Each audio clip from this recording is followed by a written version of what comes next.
Vanessa, I'm so happy to be introducing this episode today because we have a guest today, Phyllis Fagel, who is, I don't know if there's a word to describe her better than the word delightful.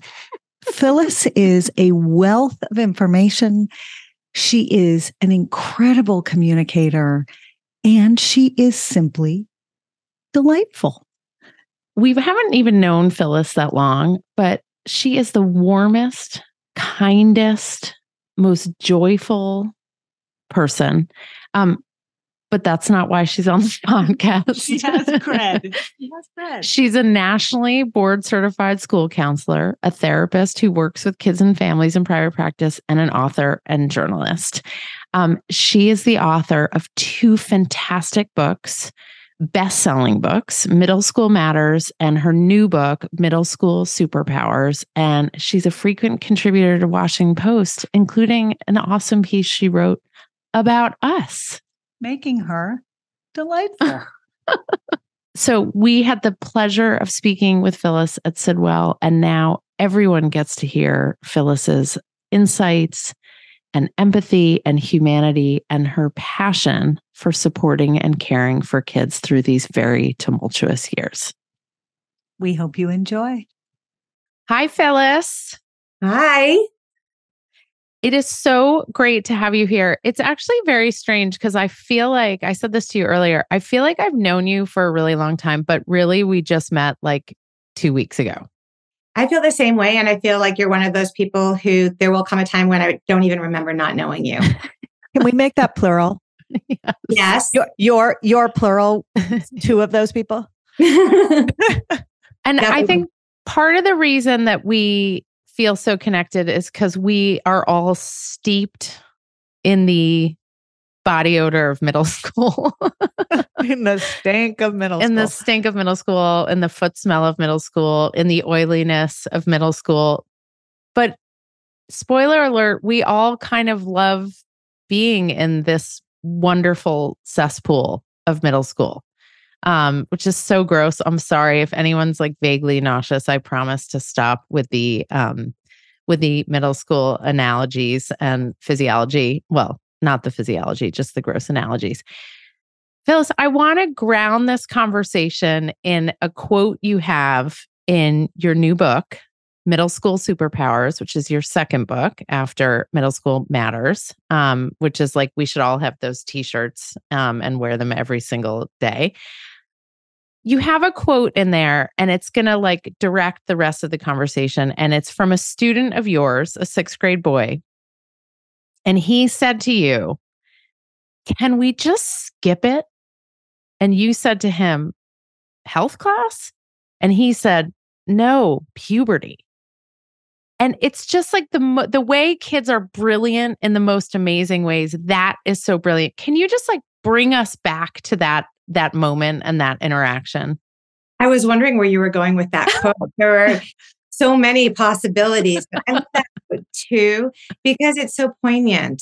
We've all been there, boy, girl, whether we went through puberty early or went through puberty late, it's just so awkward and awful. And one of the stories I share in the book is about the time I went to that particular student's class and I set a timer. I teach sex ed, and I was setting a timer to see how long it took them to go from completely freaked out, wigging out, shrieking, running around the hall to ready to learn. And it was an excruciatingly long 6 minutes.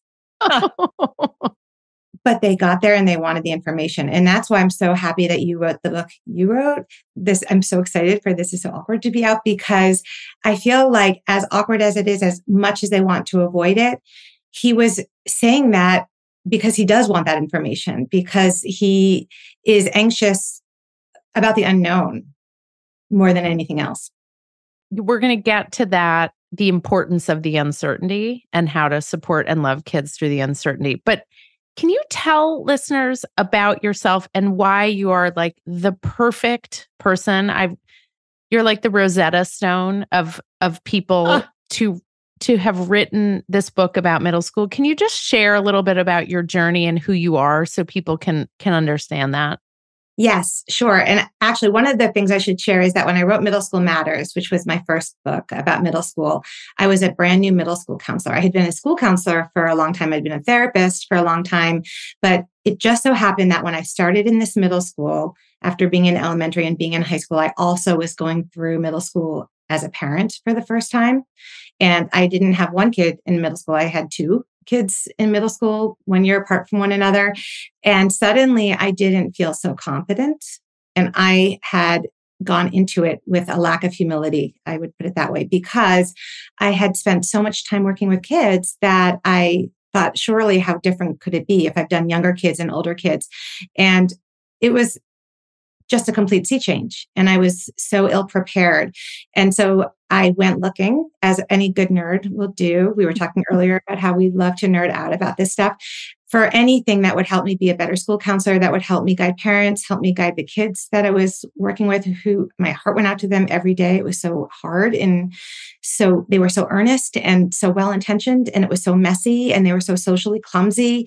And they also smelled. You're right about that. I have to tell to use deodorant. I hadn't had to do that before. And so when I went looking for that information, there was nothing. There really was this void. And so I had been a journalist before I was a school counselor. And I decided that I would write the book that I wanted to read and the articles that I wanted to read. And I just never stopped, because in addition to there being a lack of information, it is the most fun age to write about. Totally. Can you talk a little bit about that new moment of being in middle school and being on the front lines? And, you communicate with adults. You had communicated professionally with adults as a journalist for a long time. What was the gear shift that was required to communicate with middle school students? And what are some pearls of wisdom you can give to the listeners, many of whom are starving for information about how to talk their talk? So the first is to understand that as much as it seems like they're pushing you away and they don't want you involved in their life, they actually want you more than ever. They very much care what you think. They care what their teachers think about them. There's nothing worse than dropping a notch in the eyes of the adults who are taking care of them or who are educating them. At the same time, suddenly they're so aware of how they stack up to others. Their bodies are in change. Everything about them is in change, including their friendships. So they can have one kid who is playing with Legos and Barbies, and another who's ranking crushes and wearing makeup, which means that those friendships might go in different directions. So they want to know how to handle all of that, because they don't feel like they have a handle on it at all. But you have to do it in a very different way than you spoke to your elementary school kid. So when they go quiet, often it's because they're either unsure how to label how they're feeling. Young adolescents have a really hard time knowing what's even going on in the first place. They're afraid that they might get an overreaction, that they might disappoint a parent, that they might betray that they don't know what they're doing. And that can be really tricky for them. They don't want you to pry, and everything feels personal. So you have to give them some emotional distance when you talk to them. And they are studying you for any sign of inauthenticity. So if there is any kind of misalignment between your body language, the words you choose, the facial expression, the tone, if you even pause between saying, I don't care what grade you get. If you tell them in advance, you don't care what grade they get, and then they sniff it out. Yes. Yes. Yeah. Okay. So we're going to get to inauthenticity for sure. But I want to start at the beginning, because as you're describing all of this, what's dawning on me is some middle schools start in 5th grade. Some middle schools start in 6th grade. Some kids are young for the grade. Some kids are old for the grade. So we're talking about actually more like a 3-year span of kids as they're entering this period of life. Where is the lever switch? Where is the point at which the parents of the younger grade school kids need to be able to transition into a different type of communication? Because it doesn't happen just because you walk through the middle school doors, or maybe it does because middle schools don't have windows. Do you ever notice that? Middle schools, so many are like jails. It's unbelievable. It's unbelievable. So maybe that's the environmental, like the epigenetics of it. But how do you feel that switch as the adult who's guiding a kid? And is it okay if you've got a 4th grader who's starting to, have hairy eyeballs at you, is it time to make the switch even before they're in middle school? So obviously you have to work with the kid who's in front of you. So you might have a really precocious fourth grader who's going through puberty early and who is suddenly really self-conscious or wants more privacy or closes the door and shuts down more. And so much of parenting is experimental and figuring out how to reach your kid. So one kid you might need to communicate by leaving notes on the counter back and forth. Another one might do better in the car. Another might do better when you're taking a walk. You have to be ready to have those conversations the way they want to have them when they want to have them. So it might be late at night when you are really exhausted and or want to pay bills or clean the dishes. But if that's when they are getting that second wind and want to have that conversation because they're too tired after school, after dealing with an onslaught of emotions in the halls and the classes all day long, if you want to be able to connect, you have to be willing to do it on their terms. Yeah. I mean, it's like sometimes you just have to suck it up and be like, you have to pause Netflix and engage in the conversation that 2 hours ago you would have been very happy to engage in. But now at 9:45, you're like, dude, I'm not having this. But you have to do it when they want to do it, which takes me to our next question. So often this age is referred to, and you do this in the book in quotes, the age of embarrassment, but you're encouraging people to think of it as an age of opportunity. How do we find that opportunity? How do we reframe our frustration, our disappointment, our loneliness, our irritation, whatever it is, and come to see it as a time of opportunity with these kids? And we agree with you. We are on board. We are reframing this. This is a positive moment. This can be funny and beautiful and wonderful. And yet it's really, really hard. So help us reframe it, Phyllis. It is the heart that gives you the opportunity, because the kids are learning from those setbacks, from those disappointments, from taking risks that may or may not go the way they had hoped that they would go. And that's where the opportunity lies. They try out for a travel team and they get cut, or all of their friends have a party and don't invite them, or they get a grade in a class that they thought they were good in and it's not the grade they wanted. Every single one of those hits hurts, and they should, as I say in the book, but they're also a time when you can help them recover, but not only recover from that particular incident, but learn how to recover from whatever comes next. So that's what makes it an opportunity. I call it the last best chance. I did. I was like, oh God, I only have one left in middle school. So yes, after a talk last night, I want to clarify what I mean by last best chance, because I had a whole panicked room of parents who said, "But I have a ninth grader. Did I miss?" Oh, yes, you missed it. You're done.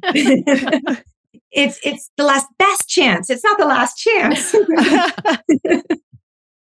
Okay, so I can still salvage one child. Fair enough. Okay, here we go.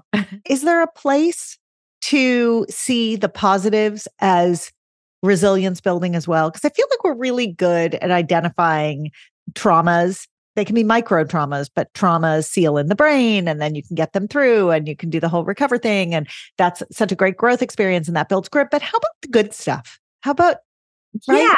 So I love that question. I don't think anyone's ever asked me that before. But one of the things I'm always telling teachers is that it's so critical with this age group to set kids up for success. And I feel the same way on the home front, because success begets success. And when kids are able to do something with independence, when they feel like they've done it in a way that showcases that they have a skill in some particular arena, it builds their confidence. It makes them feel competent. It addresses that developmental need to feel agency, to feel like you have a purpose, that you can give back to the community. And taking them down a notch or focusing on their deficits is totally counterproductive. In fact, when kids in this age group vocalize what they're thinking inside, they're incredibly self-critical. If anything, we want to be doing what we can do to combat that. If you can get your child to bring to the surface that negative internal dialogue, what I love to then say to them is, okay, I hear you. What are two good things about that perceived weakness? Because every so-called flaw comes with some hidden strengths, even if it's something that makes you more empathetic to other people. So let's let's play out a scenario, Phyllis, that may or may not have happened in one of our homes last night. In one of our homes where there's a middle schooler. Where there is an 8th grader who, may have a lot of strengths, but organization and problem solving is not one of them. Who may have been told 2 nights ago that if he did not bring his planner home to write down all of his assignments, he would lose his phone privileges the following night if he forgot his planner again. And lo and behold, Phyllis, what do you think happened last night? I have a wild guess that there was no planner. There was no planner. Oh, God, I forgot the planner. Yeah. And the phone privileges were taken away for the night. Yeah. They went the way of the planner. It went the way of the planner, except the planner is probably already in a garbage can somewhere in the school hallway. No. The phone may be very soon. The phone was prominently on the kitchen counter. Phyllis, what does a conversation sound like with a middle school kid who comes home? And I'm asking for a friend. What should? What should have the conversation sounded like last night in someone's home? We're getting at that focus on the strengths, being aware of the self-critical nature of kids this age, trying to build optimism and opportunity. What does it sound like? So the key thing is first understanding that all kids are disorganized in this age group, that ability to do future planning or to predict that if I don't, for the second time, bring home my calendar, my phone will get taken away. It's not as intuitive for a child of that age as it would be for an adult. So it's not deliberate, trying to just get you as irritated as possible. This is really a skill that he needs to work on. And they have so much emotional interference going on, which doesn't leave as much room for them to do things like remember that calendar, which doesn't feel in the moment as important. So you want to be giving them a runway back to being in your good graces, and you want to set them up for success. So what I might have a conversation with him about first, once you're not angry and you're not having a battle over the phone, to say, you know what, that was frustrating for me. And I imagine it was really frustrating for you because the last thing you wanted was for your phone to be taken away. And it's probably stressful to not know what homework you need to do. That's a terrible feeling too. Ask permission. Can I problem solve with you? It always is useful to ask permission to help. If he says yes, and usually if you ask respectfully, then a child will say yes because it's unpleasant for them. Let's talk about some things you could do. What do you think might help you?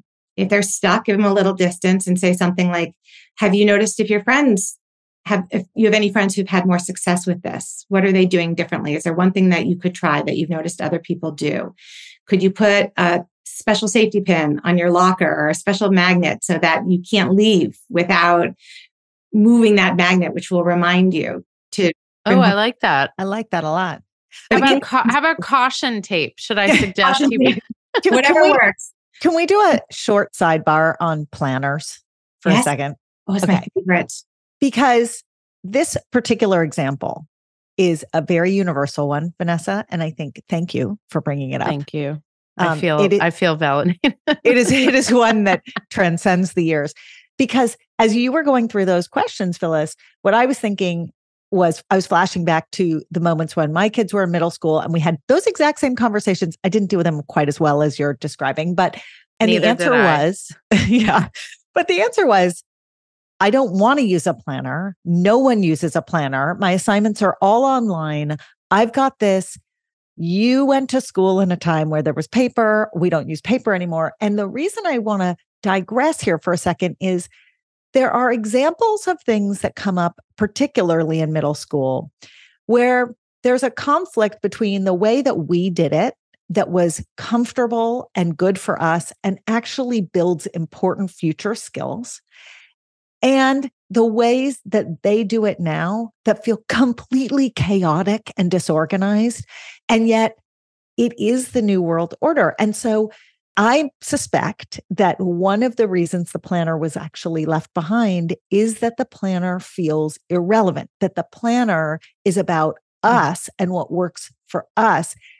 and they don't understand what we're trying to teach, which is basic organizational skills that are transferable across different media. So like, can we stick with the planner for a second? And Phyllis, can you share your best advice about that sort of when you've got an outdated mode teaching tool out there that you know as the parent is an important one, but the kids are just pushing back on?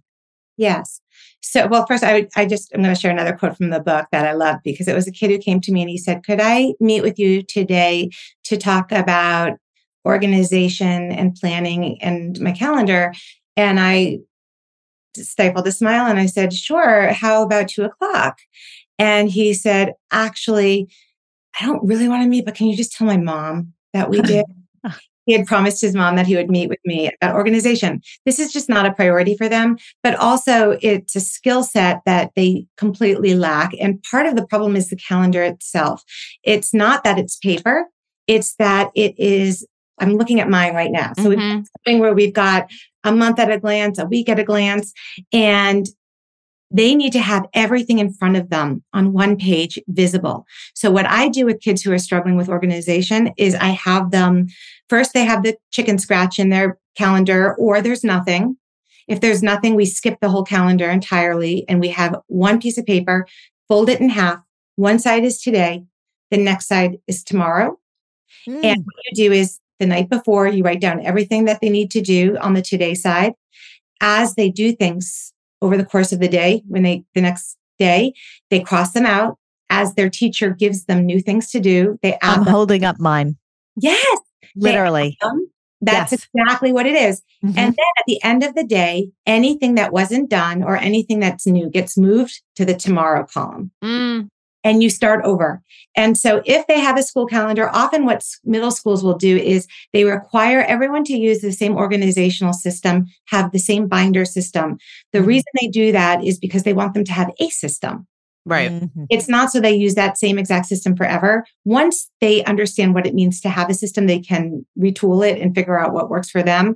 And so dropping the rope a little bit and saying, I get it. This is not the system you're ultimately going to use. It's probably not even the best one for most people. That makes sense to me.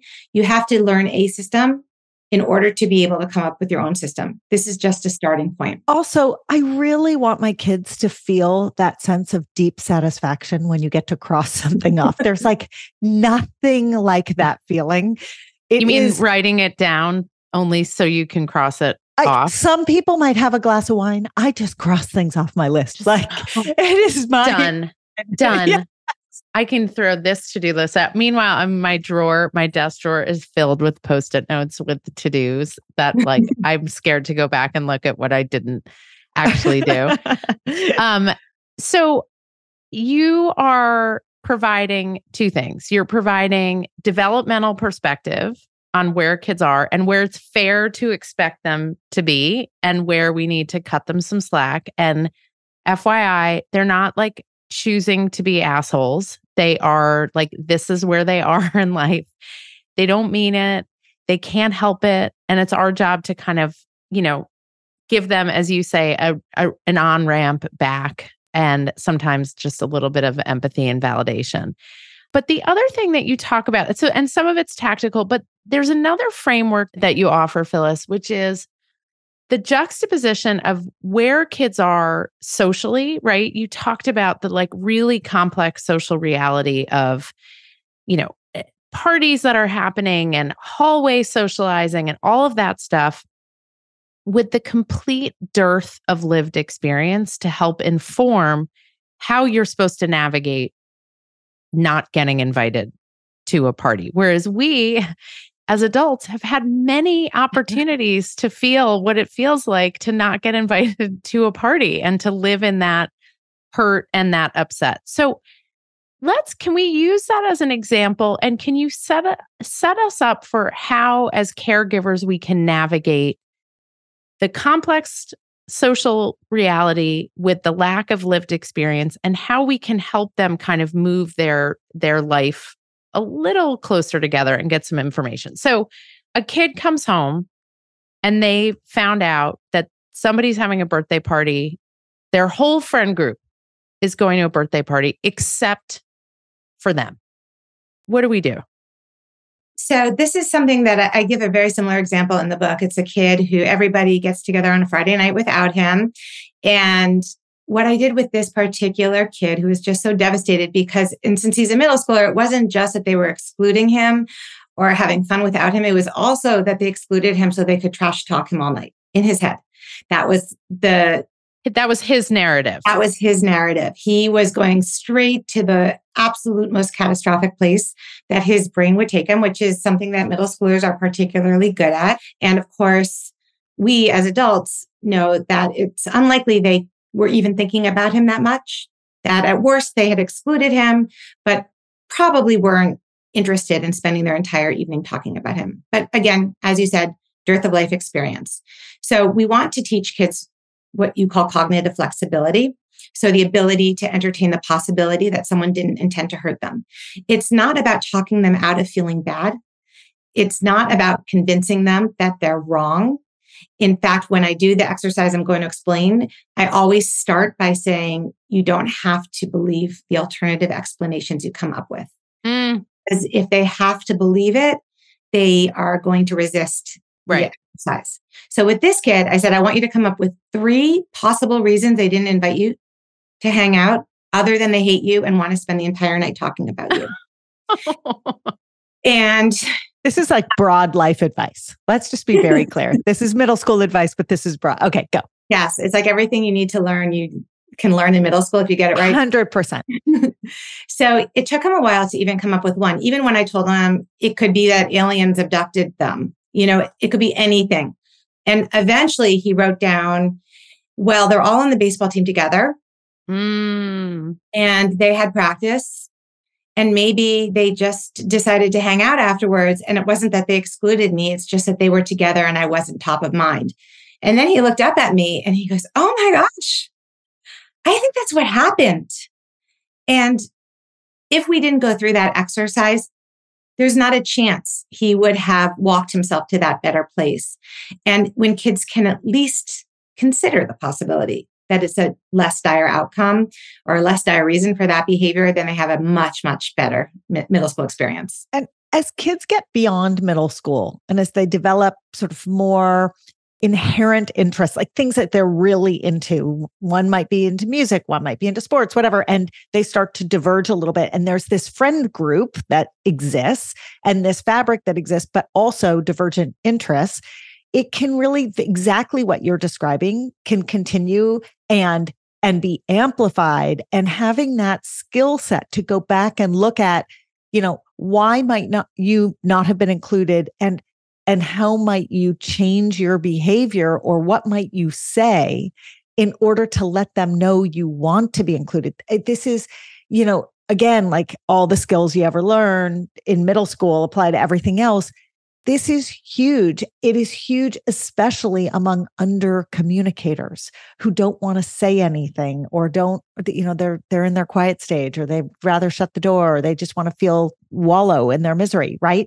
To tell them once they have identified it, to over communicate a little bit feels like a really healthy solution, which also feels gendered a little, like, right? I mean, it's not that natural for many guys and some girls to over communicate. But it's a good pool to put your toe into. And I'll add to that they have such weak social skills at that age, particularly boys and verbal skills. And when you combine the huge social risk that's involved in speaking, right, plus the lack of language to articulate that, they need so much concrete help. And I think parents often think that middle schoolers are too old for that kind of concrete help. Found over and over again that kids really appreciate very concrete, practical advice. How do you talk to someone? What do you say if you want them to include you? How do you ask someone to sit at the table? How do you make plans? And recognizing, even if we do it in a way that's a little bit sneaky, we talk about something that we personally are struggling with and how we solved it, or right, something from the movies, just giving them those tools is so helpful to them. And they'll reject it. Like if they're not into it, they'll be very clear and they'll be, no, I'm not saying that. I'm not doing that. Well, and this particular group of middle schoolers missed those years during COVID of Yes. building the blocks of how do you ask someone for a play date? How do you text someone when you newly have a phone? Like they don't know how to do. I mean, the amount of time I've had to spend with my younger kids saying, "Oh, well, I mean, one of my kids was answering the phone. It's just like, "What?" And I was like, "No, no, no." No, sweetheart, you can't answer the phone, or it's like the text conversation is shocking. And so they need those building blocks. I mean, one of the things you get at in the book, which is something we talk about all the time, is like adults assume that kids this age worry about like really big existential stuff, right? When really the things that are keeping them up at night are like really logistical, tactical. It's funny because the example you use is something we do in our workshops, which is like kids worry about getting their periods and they're not worrying about like, does this mean I'm an adult now? And what does this mean about the future of my life? They're like, what happens if I leak in school? Like that's what they were, or like, how do I get my pad from my backpack to the bathroom? Like the logistical stuff. Yes. How can adults talk to kids in a way that meets them at that place? How do we move from our like grand meta worrying to where they are, which is like really nuts and bolts kind of stuff? One of the ways I do it in the school setting that it's harder to mimic at home is to have kids write down their concerns anonymously. But what I can offer from doing that enough times over the years is that kids are very interested in knowing how to solve very basic problems. Say I need a pad at school. Who can I talk to? And then what do I say to them? And when during the day can I go and get that pad? And so what you can do at home to get almost at that same information or to get at their concerns is to say something like, what do you think the other kids in your class are worrying about when it comes to puberty? Or have you noticed if anybody is already going through puberty? Is that weird? Is that something that, are you worried about being the first? Are you worried about being the last? Or sharing stories from your own life that just open that door?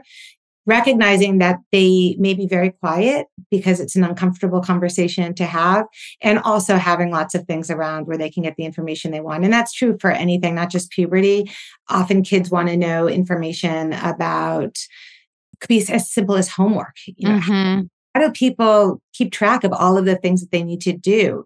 How do you not bring every single book you own back and forth from school to home? Right. How are you supposed to know what you need? Little things like that. That's the kind of logistical stuff they want to know. You know what's so funny about the conversation is I just keep thinking everything we're talking about feels like we could have had this conversation about toddlers heading into preschool, the concreteness, the need for guidance and framing, the need for help to identify how they feel and put a word with their emotion.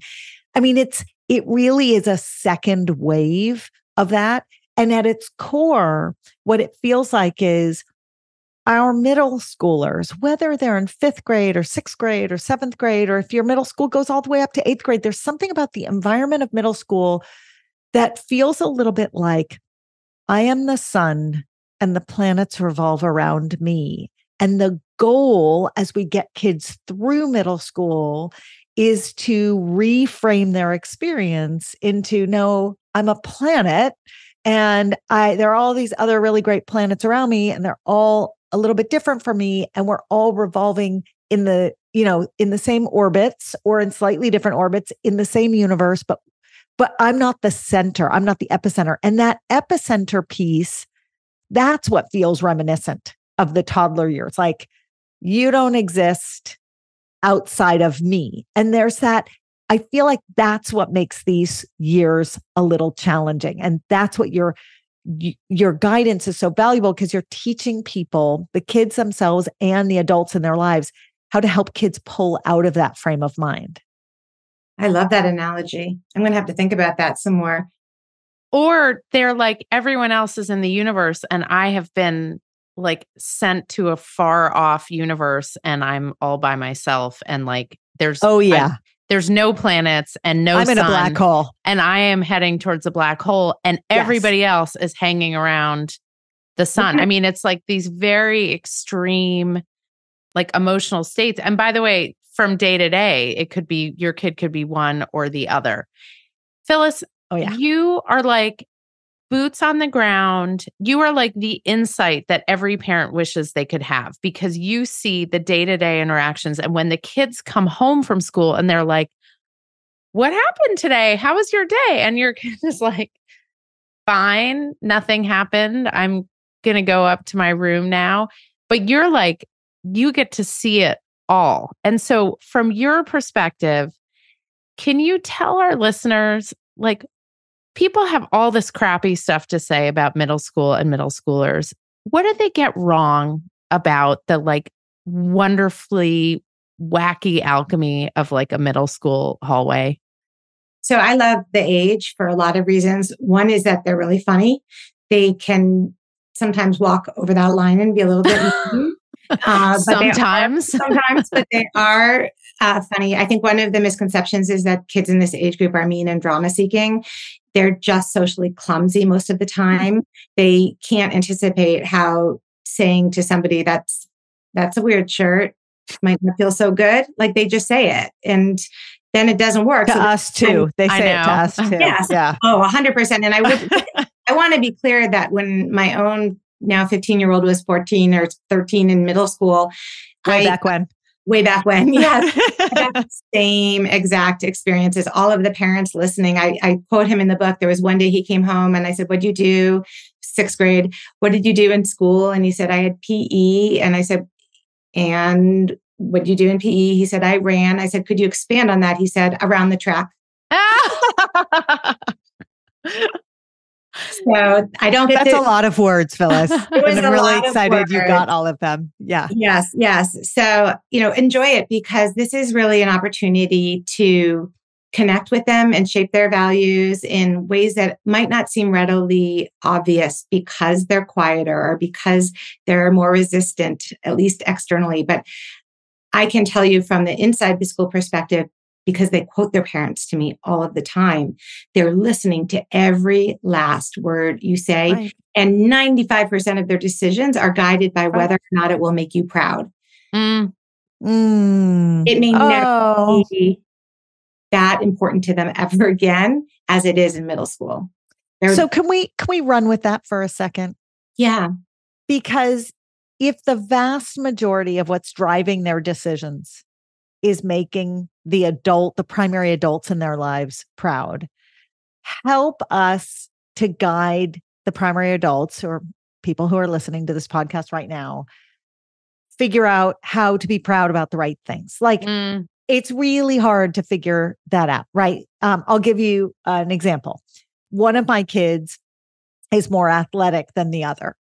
I always swore I would never sort of harbor fantasies about that kid being an excellent athlete. But in 4th grade and 5th grade and 6th grade, I would catch myself being that parent who would get sucked down a rabbit hole of, should I put them on the travel team? Should I do this? Should I do that? And which are all sort of metrics of pride, right? And I struggled with what the world around me was telling me to do versus what I thought success looked like. And I was filtering all that, trying to figure out kind of how could I message him. And he, I think, saw through all of it, right? I mean, so help us understand what's the right ball to keep your eye on as the adult in their life when they really do care about you being proud. You want to pay attention to what they bring up, what they want to talk about, because if it is all conversation about the things that they already do well, it changes their internal narrative. It drowns out their own inner voice that would otherwise direct them and tell them what their passions are and where their strengths and passions might intersect. Middle school is such a great time for experimentation, for dropping activities and trying new things. Kids have a very hard time quitting something if they're good at it, if they know that they've gotten accolades for it, or their parents have invested a lot of time driving them places or spending money. Again, goes back to wanting to make parents proud. And so if we over message the things that they do well or that we're investing a lot of time in to foster their skills, then it makes it very, very hard for them to develop the kind of self-awareness that will allow them to make the shifts and tweaks to their schedule and to their activities to really discover what's meaningful to them. And at the end of the day, what we want is for them to discover what they like and what brings them joy, not for them to simply walk around the world doing what we think they should like or what we think they're good at. So get out of their way. Yeah. Get out of their way. Let go. As Vanessa says, leave your baggage at the door. This isn't your puberty. This isn't your middle school life. And notice the things that aren't stereotypical strengths that people get praised for. The kids that have the hardest time in middle school often are the ones who don't excel in the classic areas like sports or being the most popular. I did a talk last night with a reporter who was recalling I think it was the Super Seven. It was the 7 most popular girls. And here she was, 49 years old. And she was recalling she was 100% not part of the Super Seven.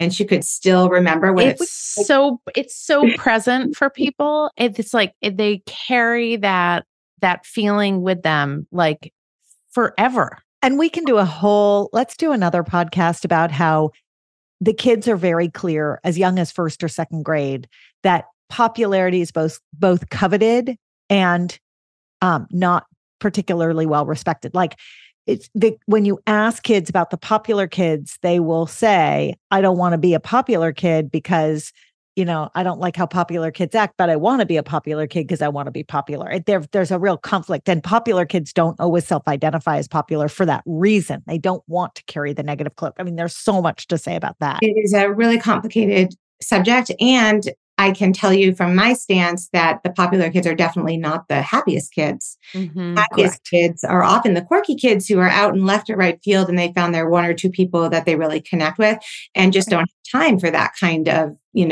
silliness in their mind. It's just that important. The worst are the kids who are desperate to be part of that crowd or hanging on by a thread and are at the periphery. So even noticing things like, I really love how when that friendship wasn't working for you or when you were coming home not feeling great about it day after day, rather than continuing to try to insert yourself into that group, I love how you invited somebody else over who you didn't know that well. That was really brave and really admirable. And I admire your courage and making sure that we are communicating that we appreciate those kinds of risky gestures that they might be making in their own lives that are hard to be different than the norm. I love that so much. It's like when they were little and they came home with art projects and in your head, you're like, what the hell is this? And you're trying to find something encouraging and positive to say. And I remember it was like the kindergarten art teacher was like, ask them about their color choices, ask them about the shapes they decided to make. And all of a sudden I had like the language and the framework to have that conversation, which felt, as Cara said earlier, it feels inauthentic, but the kids hear it as like, I'm interested in you. I'm proud of you. I love you. I support you. Yeah. So it's like, wow, that was super brave, and acknowledging how hard it is to make those shifts and those changes, which are brutal for the kids. I mean, the amount of thought and processing that went into a kid making a shift, inviting someone over, leaving a group, whatever it is, it's so, so hard. It is so hard. Have you seen You Are So Not Invited to My Bat Mitzvah? I mean, oh my gosh. We can do a whole other episode on that. Phyllis, we love your book. For people who haven't yet read it, it is filled with just like these incredible nuggets of wisdom and really actionable language and insights. It is truly such a handbook to middle school, and it's positive and optimistic and empowering and all of the wonderful ways that we hope parents will approach this in their homes, and how usually teachers get this a lot more right, and educators, than parents do. People who work in middle school, I believe, are very special human beings. Truly. it is a universe all its own. And our listeners can't see it, but Phyllis has a big fat smile on her face, which is what every person who works in a middle school does, because to be in that environment, you must love that environment. And there is so much love. So to the adults who are listening, who have kids in middle school environments, lean heavily on the adults who opt to be there 8, 9, 10 hours a day. They love being there. They want to be there to help your children and support your children. That's so true. And thank you for all the kind comments.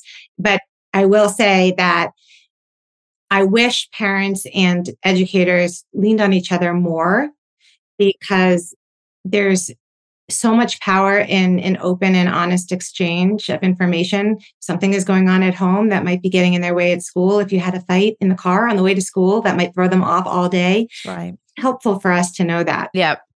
That's right. Yeah. I think people are wary of like putting too much on teachers' plates because they're like, oh God, they got to deal with kids all day. I don't want to add to it. But the times that I have spoken to educators and they say, no, we want to hear it. We want to know. Right. It's not a burden to us. It helps us do our job better. So if you're listening and you're wondering like, oh, I'm a little worried. Do I say anything? Maybe it's not such a big deal, or maybe, I don't know. Phyllis is saying, reach out, share the information. It can go a long way in helping folks in school support your kid. So you're not just doing it alone or in a vacuum in two separate places. Phyllis, thank you so much. This is so fun. And we'll do a whole separate thing on popularity and movies, because that would be hilarious. That'd be so fun. Thank you for having me. And nobody can talk a kid out of wanting to be popular. So your listeners, good luck. No, yeah, there's no way.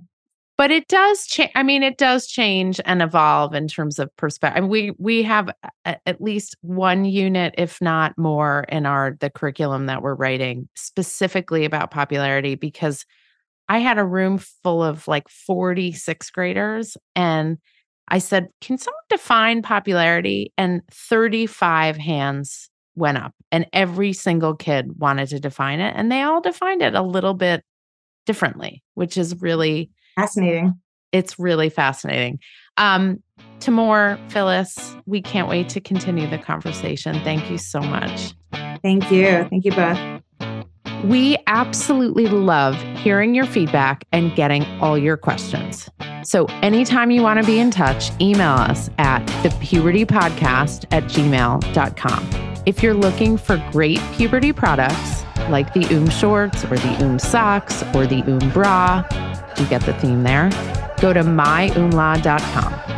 If you want more content, you love what we do on the Puberty Podcast, and you want to have us come speak or learn more about our book or subscribe to our amazing newsletter, The Awkward Roller Coaster, go to orderofmagnitude.co. Remember, it's .co because we don't have enough money to buy .com yet.